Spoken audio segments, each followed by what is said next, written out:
welcome to the show. Hello, hello, hello, hello, and to the show. Welcome. Well, this is the first in a brand new series of Basil Brush shows. Coming to you live from little old downtown Shepherd's Bush. What are you talking about? Nothing. I couldn't think of anything else to say. Well, if you want to say something clever and witty. Oh, okay. I say. Yes? What is grey and can see just as well from either end? I don't know. What is grey and can see just as well from either end? An elephant with his eyes shut. And then there's one, boom, boom. That's clever and witty. Oh, thanks very much. I thought it was too, you know. Well, Basil, even with a joke as corny as that, Yes. I think this show's going to be lucky. Really? Yeah, because a black cat followed me this morning. You've been eating fish and chips. No, I haven't. It just followed me, that's all. And you know what they say, don't What's you? that? If a black cat follows you, that's lucky. Not if you're a mouse. Anyway, it's I only like su- your dress. I like your dress. Thank you Very very nice. much. Yeah. That's just a superstition, though, isn't it? Oh, are you superstitious, Mr. Roy? Nah, I'm not superstitious, Basil. Really? No. Will you lend me £13? £13? What do you want £13 for? I want to put a deposit on a joint of beef. Come on, even beef doesn't cost that much. It does, you know. Beef is so expensive, even my agent's eating pork. Still, Mr. Cadigan said the price of meat might go down by Christmas. Yeah, pigs might fly. If pigs could fly, blooming bacon would go up, wouldn't it? Basil, they reckon these industrial disputes have a lot to do with the high cost of living, you know. No. Yeah, there's been a lot of stoppages this year, haven't Oh, there? there has, Mr. Roy. In the month of September, the only one who didn't strike was Big Ben. Boom, boom, boom, boom.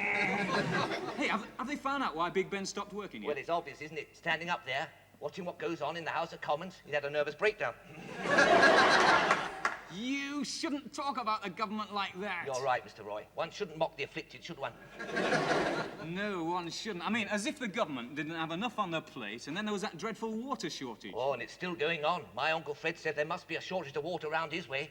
He had a pint in his local pub and he could taste the beer in it. Well, I hope your family did something to save water. Oh, we did. My cousin Cyril used his bath water on the garden. Ah, that was very good. No, he wasn't. All the flowers died.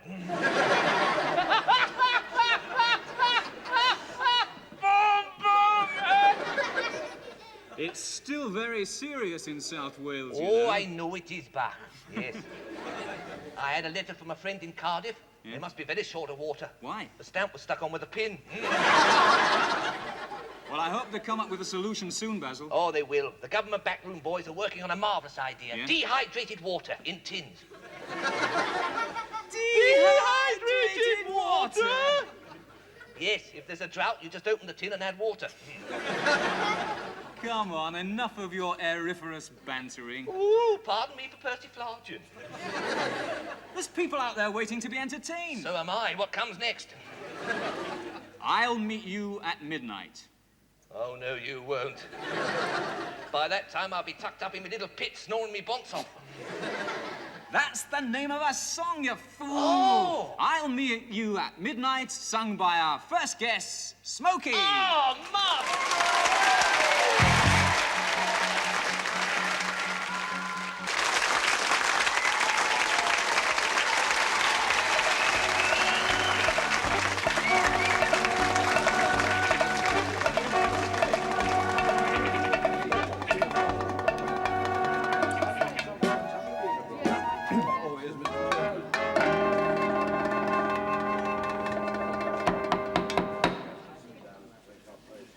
Ladies and gentlemen of the Speakers' Society, the subject of our lecture tonight is the Dark Continent, and I'm delighted to welcome our two guest speakers who have just returned from a safari expedition to Central Africa. I refer, of course, to those eminent, intrepid explorers, Dr. Roy North and Professor Basil Brush. Thank you, Mr. Chairman. Ladies and gentlemen, thank you very much for inviting my colleague and I to address you this evening. Unfortunately, Professor Brush isn't here yet. What are you talking about? I'm here. I'm here. Basil, what are you doing with that thing on? Well, you told me to wear something appropriate, so I put my toupee on. That's not your toupee. It's much too big. I thought that when I tried it on.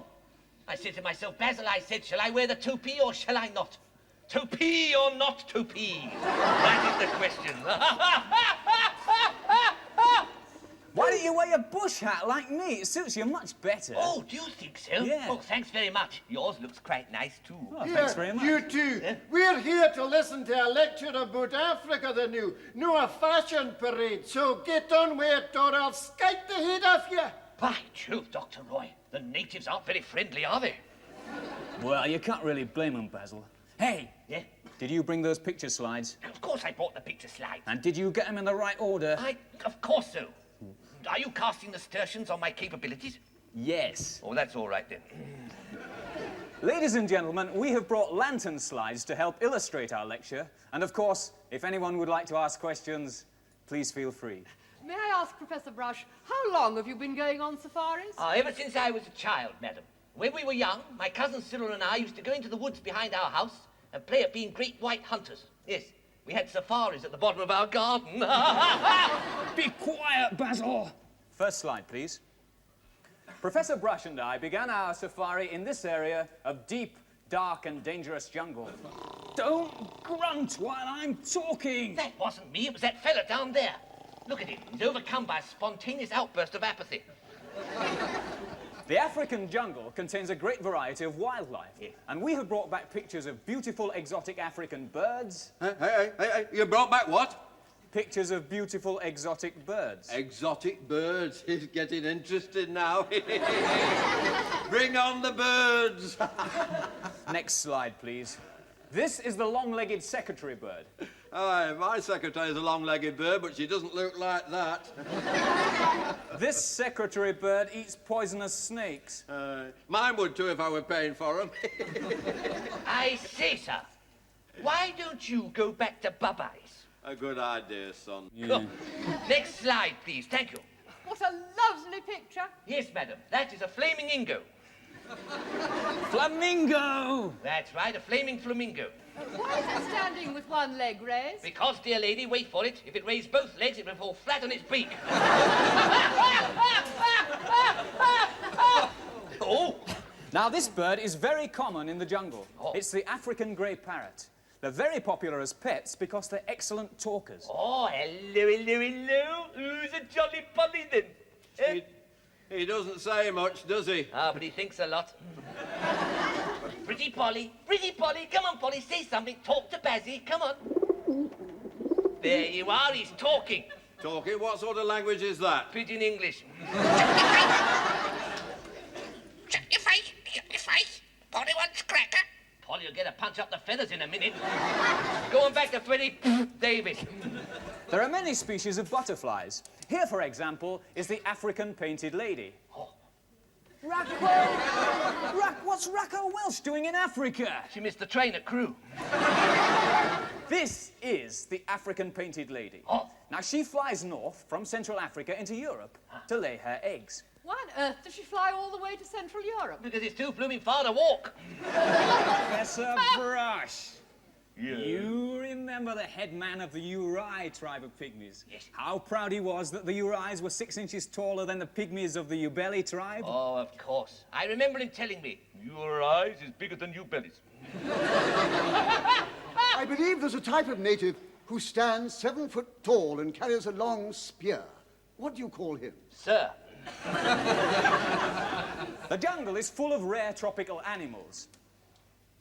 Basil! In Africa, you don't have reindeer. oh, sometimes it absolutely pours down. And I wish you wouldn't call me dear. People talk, you know. We made friends with many jungle animals, sir. And here, we see a picture of Basil playing quite happily with one of the riverside creatures, Nakoko.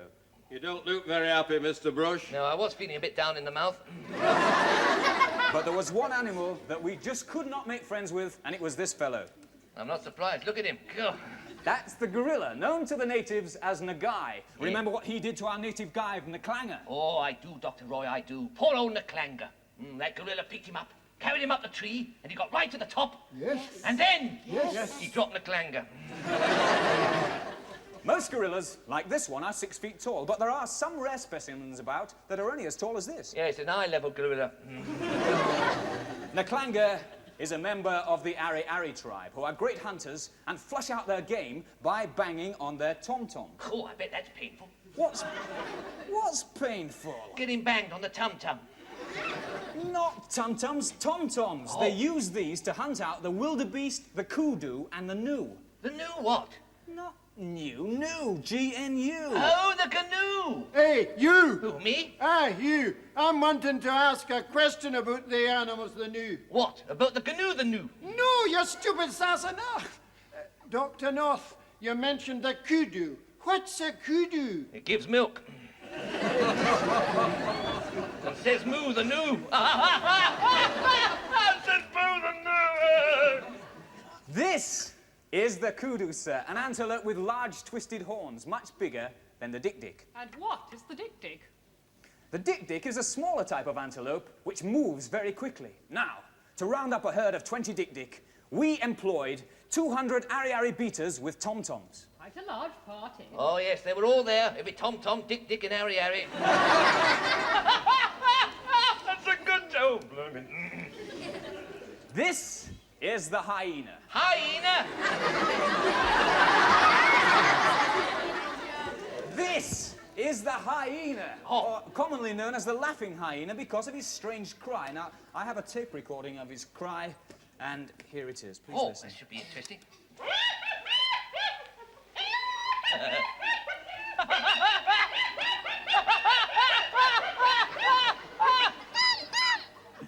Bloomin' cheek. There was a third member of our expedition, a snake expert called Professor Sidney Fosdyke. And here he is. Good gracious, what's that? Snake and Sydney. Professor Fosdyke was known to the natives as Bwana Sid. Oh. And here we see Bwana Sid talking to the local witch doctor. I remember that picture. That was just before he called the witch doctor a silly old twit. And that's just after he called the witch doctor a silly old twit. So, ladies and gentlemen, let me introduce you to the third member of our safari expedition, Professor Sidney Fosdyke. Hello, Bwana Sid. Hey, did you see that? That Bwana nicked my Nana. Cool.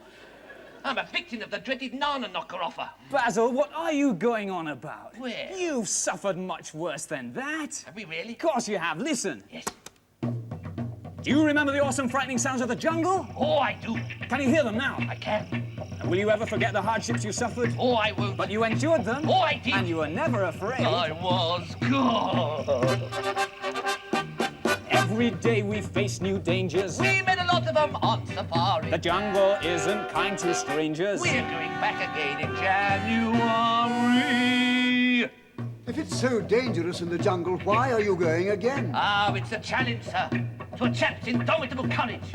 And besides, you don't have to worry, you see, if your nana's nicked by a chimpanzee. You can go and pick another from a nana tree. In darkest Africa. But beware of the tribal chiefs, juju, and keep well away from the cannibals too. If you don't, you're going to finish in an awful stew. In darkest Africa. Pardon me, quite seriously, I'd like to ask a question. What could happen to a lady like me? Well, you might give a cannibal indigestion. Witch doctors, you must never kid or they'll cast a spell. Better quit, you'll finish up looking like Bwana Sid. In darkest Africa. Boom, boom!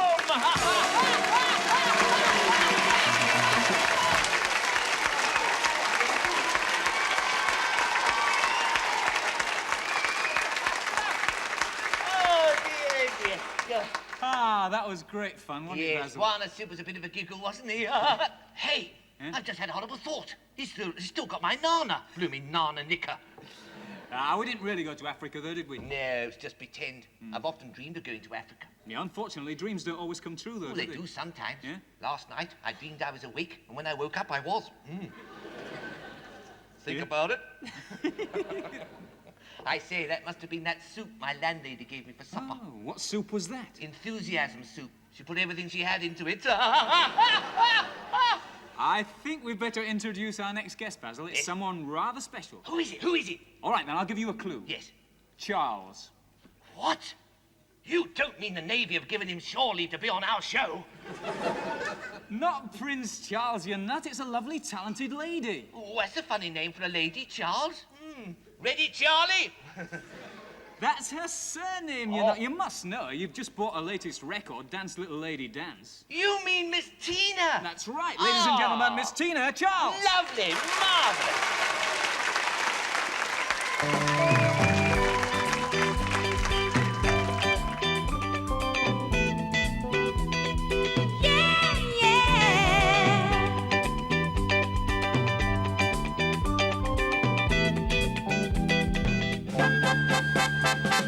Someone taught me how to dance last night. What a mover he was. And someone taught me how to do it right. What a groover he was. He taught me all the steps he knew to rock and roll. I found my sense of rhythm, but I lost my self-control when he said, "Dance, little lady, dance. Dance, little lady, dance. You know you've only got one chance. So come on, dance, dance, dance." Oh, someone taught me how to move last night. What a looker he was. And someone taught me how to do it right. What a cooker he was. Now we boogie and we bump until we're fit to drop. And when he gets me going, oh, I don't want to stop. When he said, "Dance, little lady, dance. Dance, little lady, dance. You know you've only got one chance. So come on, dance, dance, dance." Oh.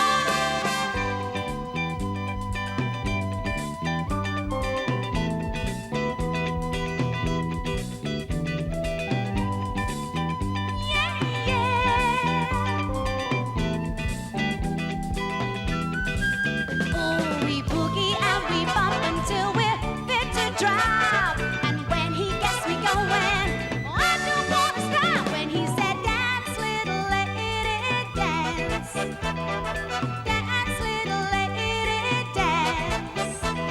You know you've only got one chance. So come on, dance, dance, dance, dance." That's what he told me.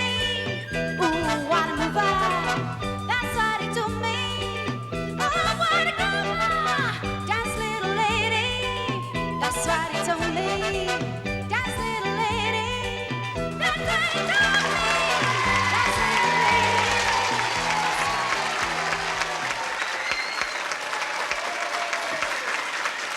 Dance, little Basil? Now what are you having? A drink. A drink, a drink. A drink, a drink. A drinky poo! Don't have a drinky poo now.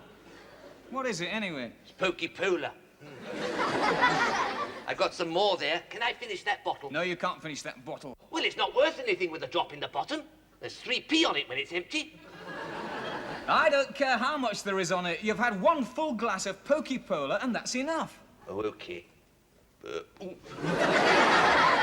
I beg your pardon. Was that you? No, it wasn't me. It was the Pokey Pola. It's full of excuse me. Ooh, I'm sorry. Slight attack of the egg cups.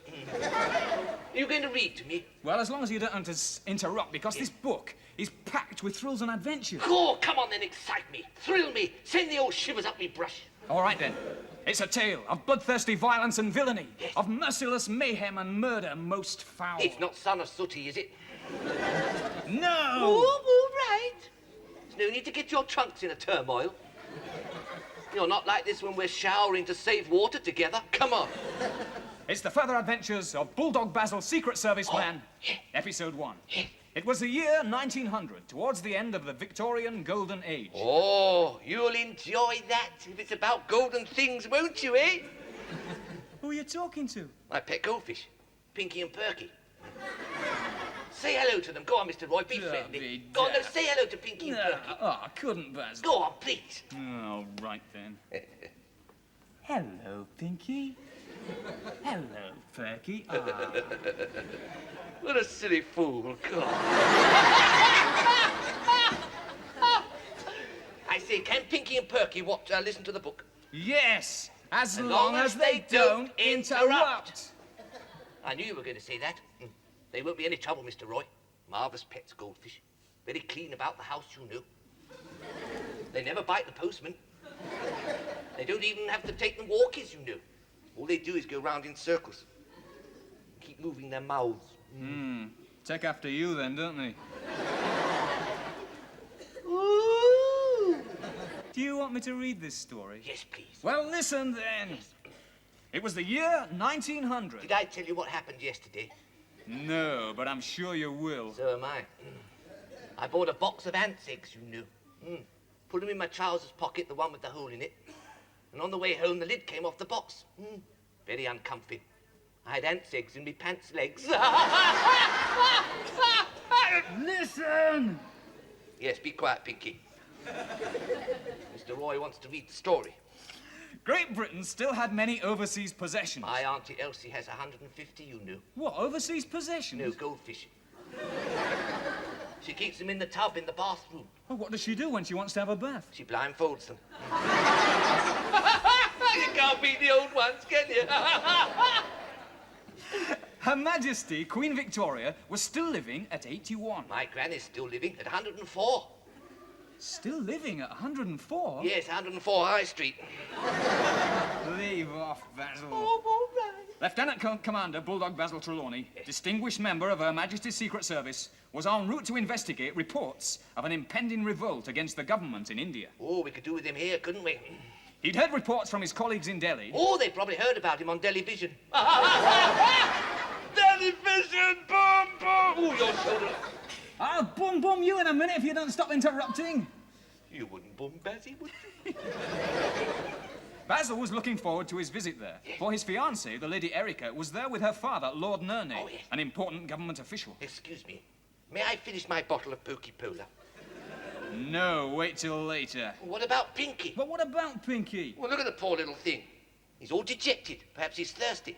How can a goldfish be thirsty, Basil? He's up to his eyeballs in water. Upon my jolly little soul. So he is. How very observant of him. So far, the journey from Tilbury aboard the big steamship had been long, but Basil? What? What's this? 3 penny worth of empty bottle. I told you not to drink that Poke-Pola. I didn't drink the Poke-Pola. If I had, I wouldn't have gone would I? And I didn't go did I? Well, what happened to it I then? gave it to Pinky. Was that a nice drinky, Pinky? Oh, Pinky, manners. Did I hear Pinky speak? No, Pinky can't talk. It was the other one, Perky. He's a ventriloquist. All right, Pinky? Eh? That's a good boy. Better out than in. On these long, hot journeys, Basil was not happy unless his minions were comfortable. I know just how he feels. They ride up, don't they? At the start of his trip, Basil had discovered that the ship's purser, who was responsible for all the first-class berths on board, Good gracious. was an old naval colleague and had managed to get comfortable cabins for his retinue near his own. After a tepid bath, he dressed himself in a stiff-fronted shirt with a bow tie, cummerbund, and a short white evening mess jacket. What, no trousers? Of course he wore trousers, black ones with a silk braid down the side, tropical evening dress. Passengers travelling steerage didn't dress for dinner. Didn't dress for dinner? You mean they all sat around and had their nosh in the nuddy? I bet when they sat down it sounded like a round of applause.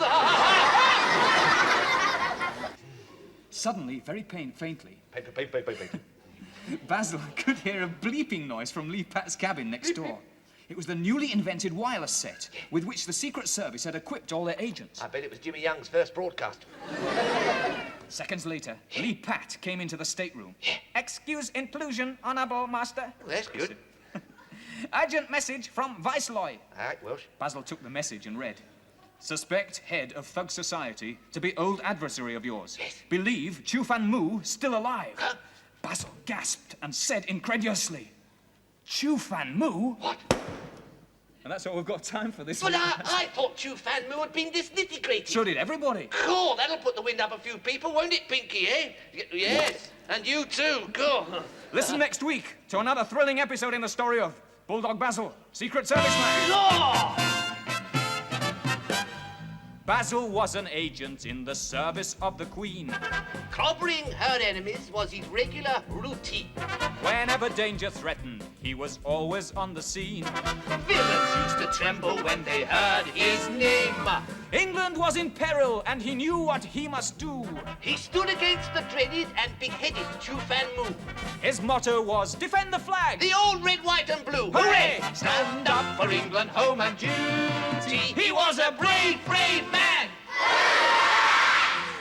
Bulldog Basil, the Secret Serviceman. In India and Africa, in China and Japan, they knew his reputation.